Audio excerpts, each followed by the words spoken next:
பிரச்சனைக்கும் ஜனங்கள் ஊழியர்களை தேடி வருவார்கள். வரலாம், மன பிரச்சனைக்கும் வரலாம், பண பிரச்சனைக்கும்.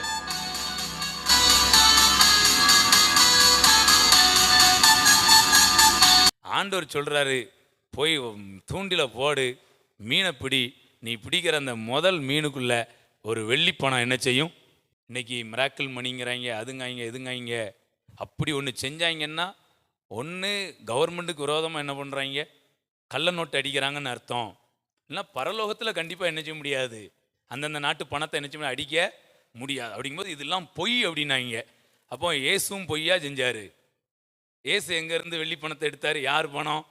அடுத்து அவங்க சொல்லுறாங்க, யார்கிட்டயாவது வந்து திருடி என்ன பண்ணியிருக்கணும், இல்லைன்னா இயேசு அந்த வேலையை பார்ப்பாரா அப்படிங்காங்க. ஓ, பைபிளில் மீன் வாய்க்குல இருந்து வெள்ளி பணத்தை எடுத்து கொடுத்தாரையா வரி கட்டுறதுக்கு? இதெல்லாம் கேள்வி கேட்க மாட்டீங்களே. ஹல்லேலூயா.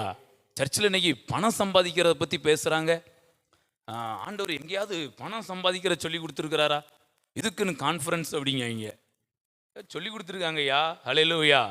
எலிசாட்ட ஒரு அம்மா வந்தாங்களா, விதவை ஸ்திரீ, தீர்க்கதரிசியுடைய ஒய்ஃபு. தீர்க்கதரிசி கடன் வாங்கிட்டு என்ன பண்ணிட்டாரு, ஆள் போயிட்டாரு.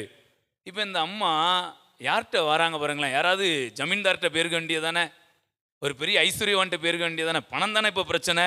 ஆனால் நேராக யார்கிட்ட வராங்க? ஊழியக்காரர். ஏங்க, பண பிரச்சனைக்கும் ஜனங்கள் ஊழியர்களை தேடி வருவார்கள். வரலாம், மன பிரச்சனைக்கும் வரலாம், பண பிரச்சனைக்கும்.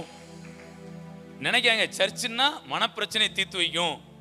சர்ச்சுக்கும் பணத்துக்கும் நான் சொல்றேங்க, சர்ச்சு பணப்பிரச்சனையும் தீர்த்து வைக்கும், மனப்பிரச்சனையும் தீர்த்து வைக்கும், எப்பேற்பட்ட ஜன பிரச்சனையையும் அது தீர்த்து வைக்கும்.